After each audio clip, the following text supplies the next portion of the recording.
Market ಹೊಡೆದು ಹಾಕೋದಕ್ಕೆ ಇದೇನು ಮಲ್ಟಿ ಸ್ಟೋರಿ ಬಿಲ್ಡಿಂಗ್ ಅಲ್ಲ, ಇರೋದೇ ಒಂದೇ ಒಂದು ಅಂತಸ್ತು, ಮೇಲ್ಗಡೆ ಶೀಟ್ ಇದೆ, ಜಿಂಕ್ ಶೀಟ್ ಇದೆ, ಅಲ್ಲಿ ಏನು ಬೀಳಂತ ಚಾನ್ಸೇ ಇಲ್ಲ. ಇಲ್ಲಿ ಯಾಕೆ ಈ ತರ ಇವರು ಪದೇ ಮಾರ್ಕೆಟ್ ಹೊಡೆದಾಕ್ಬೇಕು ಅಂತಿದ್ದಾರೆ? ಹಂಗೂ ಮಾಡಲೇಬೇಕಂದ್ರೆ ಫಸ್ಟ್ ಒಂದು ಲ್ಯಾಂಡ್ ಸ್ಟಾರ್ ಬಿಲ್ಡಿಂಗ್ ರೆಡಿ ಮಾಡಿ, ಆವಾಗ ಜನರಿಗೆ ಒಂದು ನಂಬಿಕೆ ಬರ್ತಾರೆ. ಅದನ್ನ ರೆಡಿ ಮಾಡಿ ಆಮೇಲೆ ಬೇಕಿದ್ರೆ ಇದಕ್ಕೆ ನೋಡೋರೆ ಆಗುತ್ತೆ. ನೀಟಾಗಿ ಮೇಂಟೈನ್ ಮಾಡ್ಕೊಂಡು ಹೋದ್ರೆ ಸರ್ ಇದ್ರ ಥರ ಇನ್ಯಾವ ಮಾರ್ಕೆಟ್ ಸಿಗೋಕ್ಕಿಲ್ಲ ನಿಮಗೆ. ಈಗ ಅವ್ರು ಹೊಡೆದ್ಬಿಟ್ಟು ಕಟ್ಟೋರು ಈ ಥರ ಅವ್ರು ಕಟ್ಟೋದಿಲ್ಲ ಅಂತ ನಮ್ಗೆ ಗ್ಯಾರಂಟಿ ಇದೆ. ಇವ್ರ ಉದ್ದೇಶ ಅಭಿವೃದ್ಧಿ ಪಡಿಸೋ ದೃಷ್ಟಿಯಿಂದ ಅಲ್ಲ, ಏನಿದ್ರು ಹೊಡಿಬೇಕು ಕಡಿಬೇಕು ತೆಗೆದಾಕ್ಬೇಕು. ರಾಜ್ಯ ಸರ್ಕಾರದವರು ಬೇಕು ಅಂತಾನೆ ಮಾರ್ಕೆಟ್ ಹೊಡಿಬೇಕು ಅಂತ ಕೂತಿದ್ದಾರೆ. ಲಾಸ್ಟ್ ಟೈಮ್ ಬಿಲ್ಡಿಂಗ್ನಲ್ಲಿ 20 ಅಂಗಡಿನೋ 25 ಅಂಗಡಿ ಅವರಿಗೆ ಸ್ಥಳಾವಕಾಶ ಕೊಟ್ಟರು ಮಾಡ್ಕೊಂಡು ಹೋಗ್ತಾರೆ. ಇಲ್ಲಿ 750 ಜನಕ್ಕೆ ಅಂಗಡಿಗೆ ಸ್ಥಳಾವಕಾಶ ಎಲ್ಲಿ ಕೊಡ್ತಾರೆ?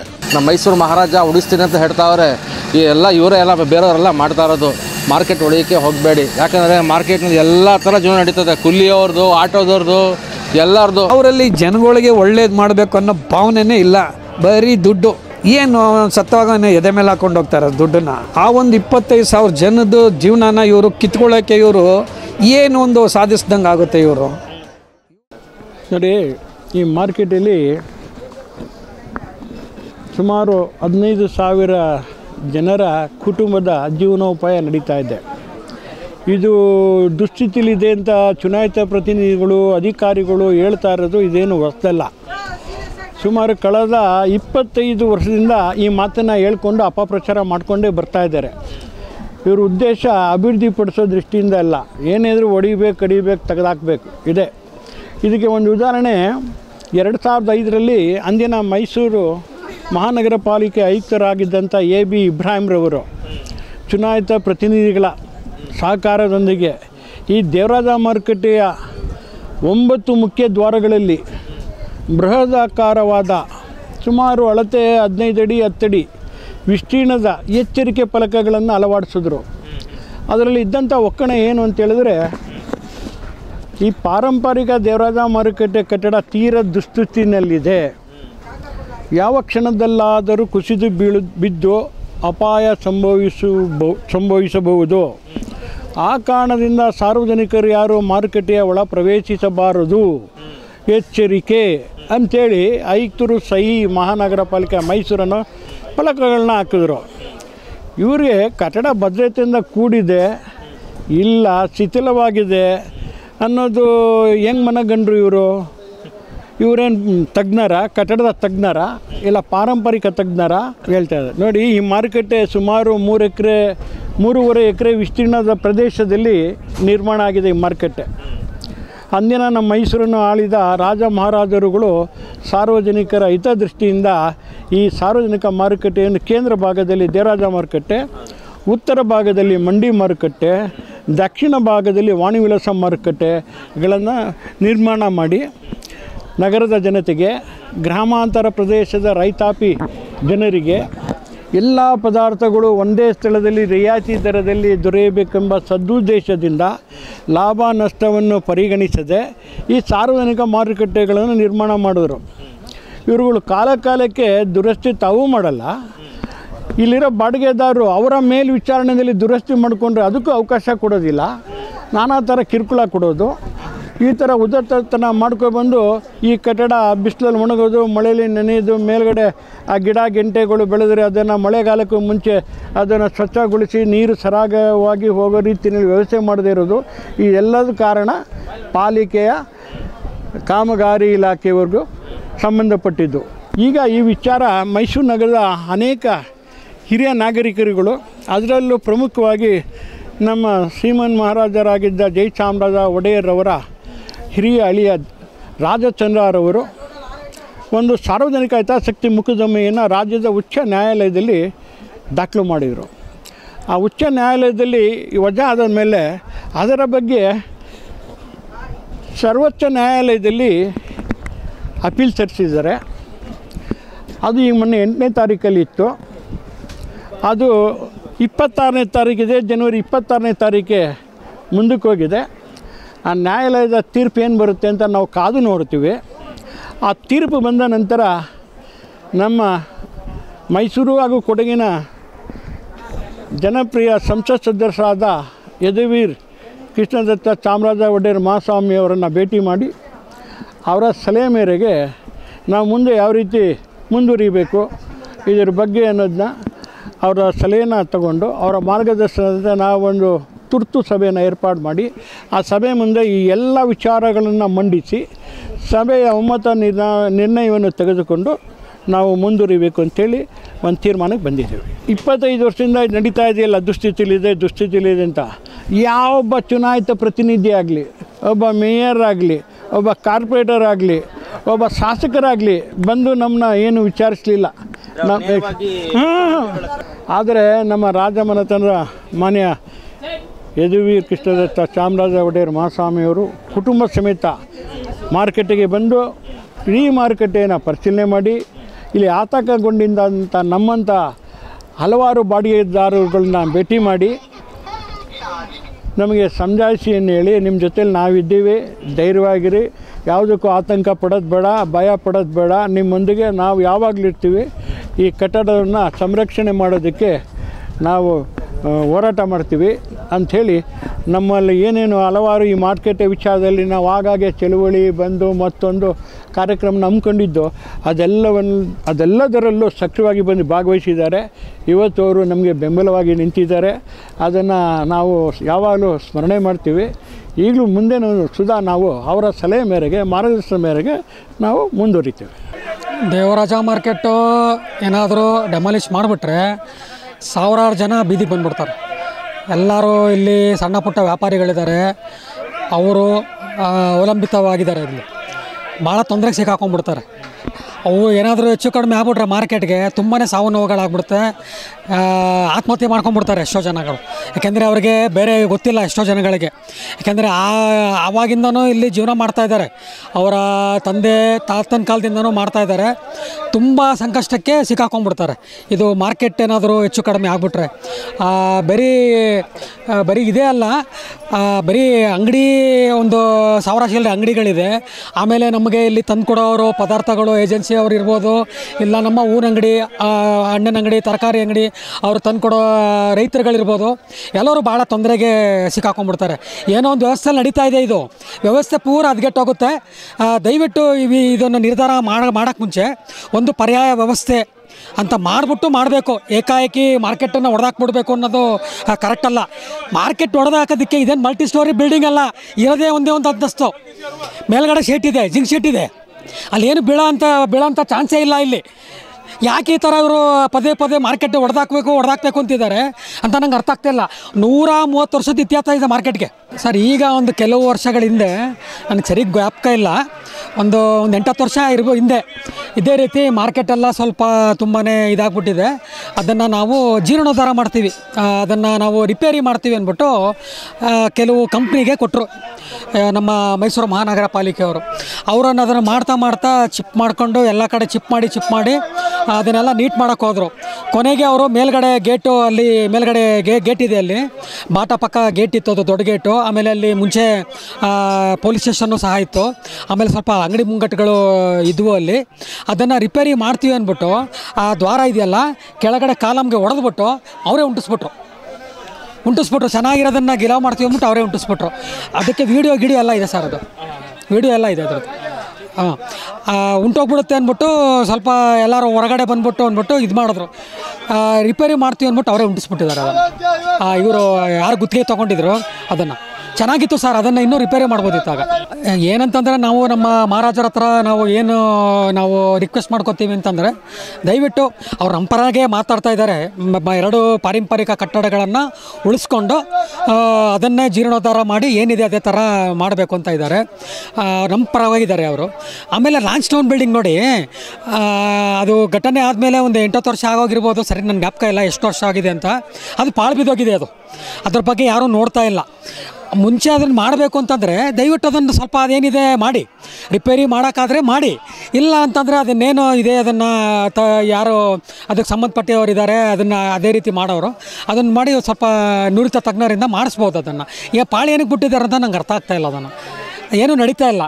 ಇದು ಈಗಲೂ ನಡೀತಾ ಇದೆ, ಈಗಲೂ ನಡೀತಾ ಇದೆ. ಇದು ಏನು ಜೀವನ ಮಾಡ್ತಾ ಇದ್ದಾರೆ, ಇದೇನು ಪಾಳು ಬಿದ್ದಿಲ್ಲ, ಎಲ್ಲ ನೀಟಾಗಿದೆ ಸರ್. ಕೆಲವು ಕಡೆ ಸ್ವಲ್ಪ ವೀಕ್ ಆಗಿದೆ, ಅದನ್ನು ರಿಪೇರಿ ಮಾಡ್ಬೋದು ಸರ್. ಇದು ಏನು ಮಾಡ್ತಾರೆ ಅಂತಂದರೆ, ಈಗ ನೋಡಿ ಅದು ಖಾಲಿ ಇರೋದನ್ನೇ ಅವ್ರು ಏನೂ ಮಾಡ್ತಾಯಿಲ್ಲ. ಯಾವುದನ್ನು ಲ್ಯಾಂಡ್ಸನ್ ಕಟ್ಟಡ ಖಾಲಿ ಇದೆ, ಅದನ್ನೇ ಅವ್ರೇನು ಸದ್ಯಕ್ಕೆ ಅವ್ರೇನು ಮಾಡ್ತಾ ಇಲ್ಲ. ನಮಗೆ ಭಯ ಏನಪ್ಪ ಅಂತಂತಂದರೆ ಇದನ್ನು ಎಲ್ಲಿ ಪಾಳು ಮಾಡಿಬಿಟ್ಟು ಒಂದು ಭಯ ಇದೆ ನಮಗೆ. ಎಲ್ಲ ನಮಗೆ ಖಾಲಿ ಮಾಡಿಸ್ಬಿಟ್ಟು ಪಾಳು ಮಾಡಿಬಿಟ್ರೆ ಹೆಂಗೆ ಅಂತ ನಮಗೊಂದು ಭಯ ಇದೆ ಸರ್. ಅದರಿಂದ ಇದು ಹೊಡೆಯೋದು ಬೇಡ ಅಂತ ಹೇಳ್ತಾರೆ. ಇಲ್ಲ ಸರ್, ಕಟ್ಟಡ ಚೆನ್ನಾಗಿದೆ ಸರ್. ನೀವು ಬೇಕಿದ್ರೆ ಒಂದು ರೌಂಡ್ ನೀವು ಹೊಡ್ಕೊಂಬನ್ನಿ. ಕಟ್ಟಡ ಚೆನ್ನಾಗಿದೆ. ಇದೇನು ಮಲ್ಟಿ ಸ್ಟೋರಿ ಬಿಲ್ಡಿಂಗ್ ಅಲ್ಲ, ಇರೋದೇ ಒಂದೇ ಒಂದು ಅಂತಸ್ತು, ಅಂದರೆ ನೆಲಮಾಳಿಗೆ ಮಾತ್ರ ಇರೋದು. ಆಮೇಲೆ ಇಲ್ಲಿ ಈ ದೊಡ್ಡದಾಗಿ 2 ಅಂತಸ್ತು 3 ಅಂತಸ್ತೆಲ್ಲ ಕಟ್ಟೋಕ್ಕಾಗೋದಿಲ್ಲ. ಯಾಕೆಂದರೆ ಒಂದು 20 ಅಡಿ ನೀವು ಆಳ ಮಾಡಿಬಿಟ್ರೆ ನೀರು ಬಂದ್ಬಿಡುತ್ತೆ. ನೀರು ಬಂದ್ಬಿಡುತ್ತೆ. ಇದು ಗಟ್ಟಿ ಇಲ್ಲ ಭೀಮು. ಇದರಲ್ಲಿ ಇಲ್ಲಿ ಮುಂಚೆ ಕಾಲುವೆ ಇತ್ತು ಅಂತ ಹೇಳ್ತಾರೆ. ಇದನ್ನು ನೀರು ಇದು ಗಟ್ಟಿ ಇಲ್ಲ ಸರ್. ಇದನ್ನು ಇದೇ ಥರ ಮುಂದೆ ಅಂಡರ್ ಪಾಸ್ ಮಾಡಿದ್ರು. ಅಂಡರ್ ಪಾಸ್ ನೀವು ನೋಡಿರ್ಬೋದು, ಬಾಟ ಮುಂದೆ ಅಂಡರ್ ಪಾಸ್ ಇದೆ, ಅದನ್ನು ಮುಚ್ಚಿದ್ದಾರೆ. ಏನಕ್ಕೆ ಅಂತ ಗೊತ್ತಾ ನಿಮಗೆ? ನೀರು ಬಂದ್ಬಿಡುತ್ತೆ, ವಸ್ತಿ ನೀರು. ಅದಕ್ಕೋಸ್ಕರ ಮುಚ್ಚಿಬಿಟ್ಟಿದ್ದಾರೆ. ಅದನ್ನು ಲಕ್ಷಾಂತರ ರೂಪಾಯಿ ಖರ್ಚು ಮಾಡಿಬಿಟ್ಟು ಅದನ್ನು ಅಂಡರ್ ಪಾಸ್ ಮಾಡಿಬಿಟ್ಟು ಏನೂ ಪ್ರಯೋಜನ ಇಲ್ಲ. ದೊಡ್ಡ ದಂಡ ಆಗಿದೆ ಅದು ಪಾಲಿಕೆ ವತಿಯಿಂದ. ಸರ್ ಮಾರ್ಕೆಟ್ ಇದು ಸದ್ಯಕ್ಕೆ ಚೆನ್ನಾಗೇ ಇದೆ, ಏನು ತೊಂದರೆ ಇಲ್ಲ. ಇರೋದು ನೀಟಾಗಿ ಮೇಂಟೈನ್ ಮಾಡ್ಕೊಂಡು ಹೋದ್ರೆ ಸಾಕಾಗಿದೆ. ಇನ್ನೊಂದು 10 ವರ್ಷ 15 ವರ್ಷ ಬೇಕಾದ್ರೆ ಉಳಿಯುತ್ತೆ, ಏನು ತೊಂದರೆ ಇಲ್ಲ. ಹಾಗೂ ಮಾಡಲೇಬೇಕಂದ್ರೆ ಫಸ್ಟ್ ಒಂದು ಲ್ಯಾಂಡ್ ಸ್ಟಾರ್ ಬಿಲ್ಡಿಂಗ್ ರೆಡಿ ಮಾಡಿ, ಆವಾಗ ಜನರಿಗೊಂದು ನಂಬಿಕೆ ಬರ್ತಾರೆ. ಅದನ್ನು ರೆಡಿ ಮಾಡಿ ಆಮೇಲೆ ಬೇಕಿದ್ರೆ ಇದಕ್ಕೆ ನೋಡಿದ್ರೆ ಆಗುತ್ತೆ. ಎಲ್ಲ ಹೊಡೆದಾಕ್ಬಿಟ್ಟು ಕಟ್ತೀನಿ ಅಂದರೆ ಅವ್ರು ಯಾವಾಗ ಕಟ್ಕೊಡೋದು ನಮಗೆ ಇನ್ನೂ ತುಂಬ ಗ್ಯಾಪ್ ಆಗುತ್ತೆ. ಅದಕ್ಕಿಂತ ಫಸ್ಟ್ ಬೇಕಾದ್ರೆ ಅದನ್ನು ಮಾಡಿ, ಸಣ್ಣ ಪುಟ್ಟ ಏನೇನಿದೆ ಅದನ್ನು ಹೊಡೆದು ಕಟ್ಟಿ ಆಮೇಲೆ ದೊಡ್ಡದು ಕೈ ಹಾಕಿದ್ರೆ ಒಳ್ಳೆಯದು. ಇವ್ರು ಇದ್ದಕ್ಕಿದ್ದಂಗೆ ದೊಡ್ಡದು ಕೈ ಹಾಕ್ತೀನಿ ಅಂದರೆ ಅವ್ರಿಗೂ ಕಷ್ಟ ಆಗುತ್ತೆ. ಇದನ್ನು ಹೊಡೆಯೋ ಅವಶ್ಯಕತೆ ಇಲ್ಲ, ಚೆನ್ನಾಗಿದೆ ಸರ್, ಏನು ತೊಂದರೆ ಇಲ್ಲ. ಆದರೆ ನಮ್ಗೆ ಸುಮಾರು ವರ್ಷದಿಂದ ಇಲ್ಲಿ ನಡ್ಸ್ಕೊಂಡು ಬರ್ತಾಯಿದ್ದೀವಿ, ಏನು ತೊಂದರೆ ಇಲ್ಲ, ಚೆನ್ನಾಗಿ ನಡೀತೈತೆ, ಯಾರಿಗೂ ಏನು ತೊಂದರೆ ಆಗ್ತಾಯಿಲ್ಲ. ಇದರಿಂದ ಎಷ್ಟೋ ಜನರ ಜೀವನ ನಡೀತಾ ಇದೆ. ಅವ್ರ ಬಗ್ಗೆನೂ ಯೋಚನೆ ಮಾಡಬೇಕಿದೆ ನಾವು ಸ್ವಲ್ಪ. ಆಗಲೂ ಅವರು ನೋಡ್ಬಿಟ್ಟು ಏನು ಹೊಡೆಯೋ ಅವಶ್ಯಕತೆ ಇಲ್ಲ, ಚೆನ್ನಾಗಿದೆ, ಇದನ್ನೇ ಉಳಿಸ್ಕೊಂಡೋದ್ರೆ ಸಾಕು ಅಂತ ಹೇಳಿದ್ದಾರೆ. ನೀಟಾಗಿ ಮೇಂಟೈನ್ ಮಾಡ್ಕೊಂಡೋದ್ರೆ ಸರ್ ಇದ್ರ ಥರ ಇನ್ಯಾವ ಮಾರ್ಕೆಟ್ ಸಿಕ್ಕಿಲ್ಲ ನಿಮಗೆ. ಈಗ ಅವ್ರು ಹೊಡೆದ್ಬಿಟ್ಟು ಕಟ್ಟೋರು ಈ ಥರ ಅವ್ರು ಕಟ್ಟೋದಿಲ್ಲ ಅಂತ ನಮ್ಗೆ ಗ್ಯಾರಂಟಿ ಇದೆ ಸರ್. ಅವರು ಬಂದು ಚೆಕ್ ಮಾಡಿರೋದು ನೋಡ್ಬಿಟ್ಟು ಹೇಳಿರೋದು ಅಷ್ಟೇ. ಇದು ಮಾರ್ಕೆಟ್ ಚೆನ್ನಾಗಿದೆ, ಹೊಡೆಯೋ ಅವಶ್ಯಕತೆ ಇಲ್ಲ ಅಂತಲೇ ಹೇಳಿದ್ದಾರೆ. ಇರೋದನ್ನು ಮೇಂಟೈನ್ ಮಾಡಿದ್ರೆ ಸಾಕು. ಇರೋದೊಂದು 3 ಗೋಡೆ 1 ಶೀಟು, ಅದನ್ನ ರೆಡಿ ಮಾಡೋದು ಕಷ್ಟನ, ಆರಾಮಾಗಿ ರೆಡಿ ಮಾಡ್ಕೊಂಡು ಮೇಂಟೈನ್ ಮಾಡೋದು ಆಗುತ್ತೆ ಸರ್, ಏನು ತೊಂದರೆ ಇಲ್ಲ. ಮಾರ್ಕೆಟಲ್ಲಿ ಮೊದಲನೇ ಹೋಗ್ಬಿಟ್ಟು ಯದುವೀರ್ ಹೋಗ್ಬಿಟ್ಟು ಮುಖ್ಯಮಂತ್ರಿಗೆ ಹೋಗ್ಬಿಟ್ಟು ಒಂದು ಮೆಮೊ ಕಳಿಸಿದ್ದಾರೆ. Last time building Devaraj market ನೆಲಸಮ ಮಾಡಬೇಡಿ, ಹಂಗೆ ಆಲ್ಟ್ರೇಷನ್ ಮಾಡಿ ಅಂತ ಹೇಳಿದ್ದಾರೆ. ಆದ್ರೂ ಇವರು ರಾಜ್ಯ ಸರ್ಕಾರದವರು ಬೇಕು ಅಂತಲೇ ಮಾರ್ಕೆಟ್ ಹೊಡಿಬೇಕು ಅಂತ ಕೂತಿದ್ದಾರೆ. ಅದು ಏನು ಮಾಡ್ತಾರೋ ಗೊತ್ತಿಲ್ಲ. ಇವಾಗ ಇರೋದು 700 ಆಯಿತು. ಲಾಸ್ಟ್ ಟೈಮ್ ಬಿಲ್ಡಿಂಗ್ನಲ್ಲಿ 20 ಅಂಗಡಿನೋ 25 ಅಂಗಡಿ ಅವರಿಗೆ ಸ್ಥಳಾವಕಾಶ ಕೊಟ್ಟರು ಮಾಡ್ಕೊಂಡು ಹೋಗ್ತಾರೆ. ಇಲ್ಲಿ 750 ಜನಕ್ಕೆ ಅಂಗಡಿಗೆ ಸ್ಥಳಾವಕಾಶ ಎಲ್ಲಿ ಕೊಡ್ತಾರೆ? ಲಕ್ಷ ಜನ ತಿನ್ನೋ ಅನ್ನಕ್ಕೆ ಕಲ್ಲಾಗೋಯ್ತಿದೆ. ಇವಾಗ ಮಾರ್ಕೆಟಲ್ಲಿ ಬರೋರು ಮಗು ಹುಟ್ಟೋದ್ರಿಂದ ಮನುಷ್ಯ ಸಾಯೋಗಂಟ ಎಲ್ಲ ಪದಾರ್ಥನೂ ಮಾರ್ಕೆಟಲ್ಲಿ ಸಿಗ್ತಿದೆ. ಮಾರ್ಕೆಟ್ ಬರಲೇಬೇಕು, ಎಷ್ಟೇ ಅನ್ನೋ ಮಾರ್ಕೆಟ್ ಬರಬೇಕು. ಇಲ್ಲಿ ಜನ ಅವತ್ತೊಂದು ಸಂಪಾದನೆ ಮಾಡಿ ಅವತ್ತೊಂದು ತಿನ್ನೋದು. ಇವಾಗ ತಿನ್ನೋ ಅನ್ನಕ್ಕೆ ಕಲ್ಲು ಹಾಕ್ಬಿಟ್ರೆ ಅಯ್ಯೋ ಅಂತ ನಮಗೆ. ಯಾಕೆ ಈ ಥರ ಅಂತ ರಾಜ್ಯ ಸರ್ಕಾರ ನಡೆ ಸರಿ ಇಲ್ಲ ಅದು. ಅದರಿಂದ ಮಾರ್ಕೆಟ್ ಆದಷ್ಟು ನೆಲಸಮ ಮಾಡೋಕ್ಕೆ ಬಿಡಬಾರ್ದು ಅಂತ ನಾವು ಕೇಳ್ಕೊಳ್ತಾ ಇದ್ದೀವಿ ಅಷ್ಟೇ. ಏನು ವ್ಯಾಪಾರ ಹಬ್ಬ ಹರಿದಿನಗಳಲ್ಲಿ ವ್ಯಾಪಾರಗಳು ನಡೀತಿದೆ, ಎಲ್ಲರೂ ಮಾಮೂಲಿ ದಿನ ಮಾಮೂಲಿ ನಡೀತದೆ. ತಕ್ಕ ಮಟ್ಟಿಗೆ ಎಣ್ಣೆಗೆ ಬತ್ತಿಗೆ ನೇರ ಅಷ್ಟೇ, ಇನ್ನೇನು ಇಲ್ಲ. ಇವಾಗ ನಾವು ಗ್ರಾಮೀಣ ಭಾಗದ ಎಲ್ಲ ಜನರು ಬರೋದೇ ಇಲ್ಲಿದೆ ಬರೋದು. ಈ ಮಾಲ್ಗಿಲ್ಲೆಲ್ಲ ಹೋಗಲ್ಲ. ಮಾಲ್ಗೆ ಹೋದರೆ ಎಲ್ಲ ಟ್ಯಾಕ್ಸ್ GST ಅದು ಎಲ್ಲ ಸೇರಿಸ್ತಾರೆ.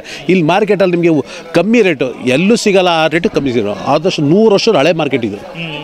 ಮಾರ್ಕೆಟು ಎಲ್ಲಿಂದ ಹುಡ್ಕೊಂಡು ಬರ್ತಾರೆ, ಎಷ್ಟೇ ಮೈಸೂರಿನ ಕರ್ನಾಟಕ ಆಲ್ ಓವರ್ ಕರ್ನಾಟಕದಿಂದ ಹುಡ್ಕೊಂಡು ಬರ್ತಾರೆ ಮಾರ್ಕೆಟ್ಗೆ. ಇಲ್ಲಿ ಪದಾರ್ಥ ಸಿಗ್ತಿದೆ, ಇಲ್ಲಿ ಪದಾರ್ಥ ಸಿಗ್ತಿದೆ, ಒಳ್ಳೆ ಪದಾರ್ಥ ಸಿಗ್ತಿದೆ, ಕಮ್ಮಿಗೆ ಸಿಗ್ತಿದೆ ಅಂತ.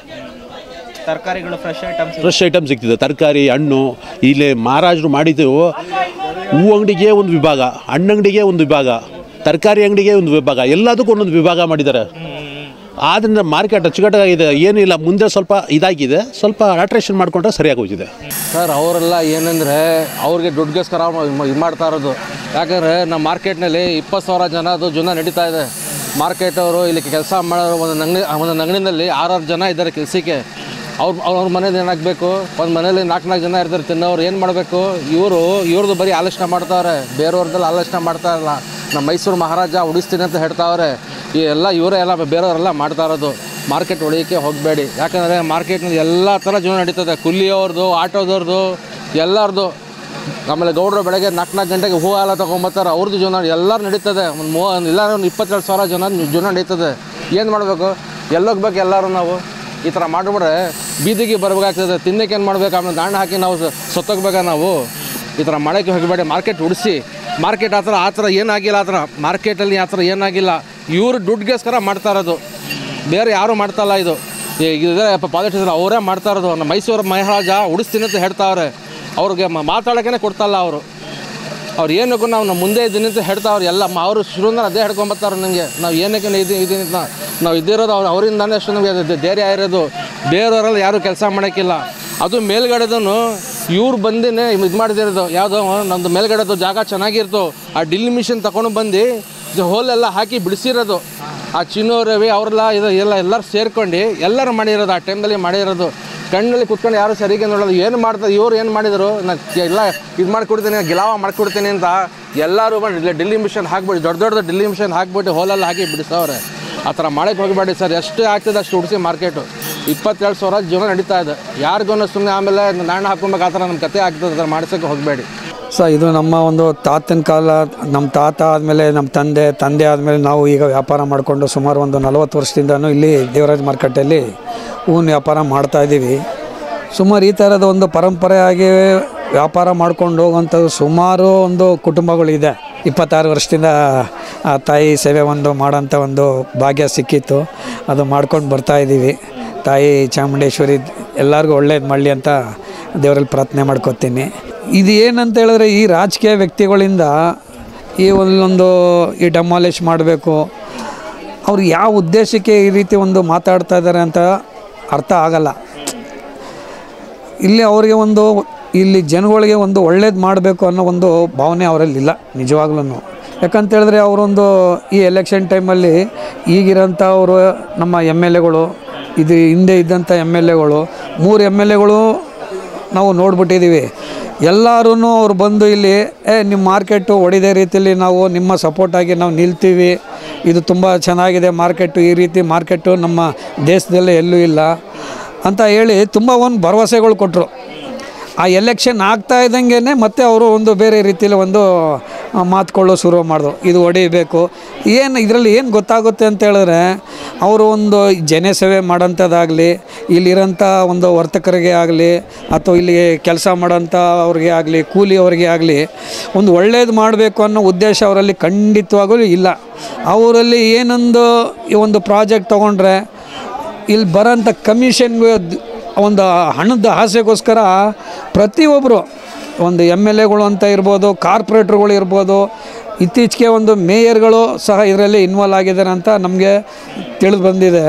ಅವರಲ್ಲಿ ಜನಗಳಿಗೆ ಒಳ್ಳೇದು ಮಾಡಬೇಕು ಅನ್ನೋ ಭಾವನೆಯೇ ಇಲ್ಲ, ಬರೀ ದುಡ್ಡು. ಏನು ಸತ್ತವಾಗ ಎದೆ ಮೇಲೆ ಹಾಕ್ಕೊಂಡು ಹೋಗ್ತಾರೆ ದುಡ್ಡನ್ನು.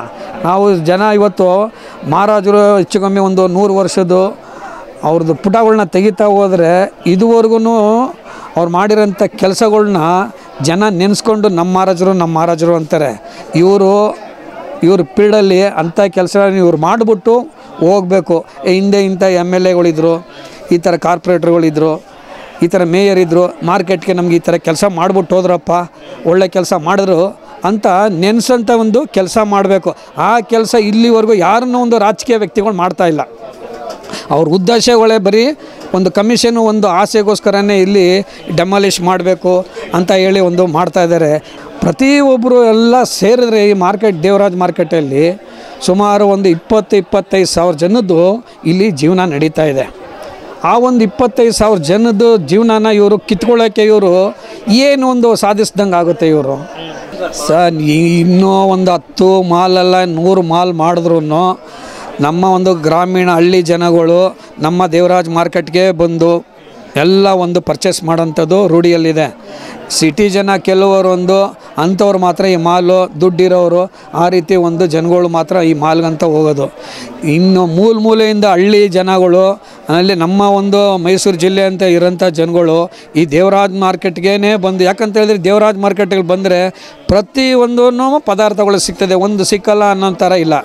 ತರಕಾರಿ, ಹೂವು, ಹಣ್ಣು, ಪೂಜೆ ಸಾಮಾನು ಪ್ರತಿಯೊಂದು ನೀವು ಒಳಗಡೆ ಬಂದುಬಿಟ್ರೆ ಅವತ್ತೇ ಪೂಜೆಗೆ ಏನು ಬೇಕು ಅಷ್ಟೂ ಇಲ್ಲಿ ಮೈಸೂರಲ್ಲಿ ಸಿಕ್ಕಂಥದ್ದು. ನಮ್ಮ ಮಹಾರಾಜರಿಗೆ 100 ವರ್ಷ ಆದಮೇಲೆ ಮೈಸೂರು ಯಾವ ರೀತಿ ಬೆಳೆಯುತ್ತೆ, ಯಾವ ರೀತಿ ಆಗುತ್ತೆ, ಯಾವ ಥರ ಜನಗಳು ಒಂದು ಬೆಳೀತಾರೆ, ಆ ಒಂದು ಯೋಚನೆ ಇಟ್ಕೊಂಡು ನಮ್ಮ ಮಹಾರಾಜರುಗಳು ಇಷ್ಟೊಂದು ಮೈಸೂರಲ್ಲಿ ಬೇಕಾದಷ್ಟು ಕಾರ್ಯಗಳು ಮಾಡ್ಕೊಂಡು ಬಂದರು. ಅದು ಉಳಿದಿದೆ, ಜನಗಳ ಕಣ್ಣಿಗೆ ಕಾಣ್ತಾ ಇದೆ.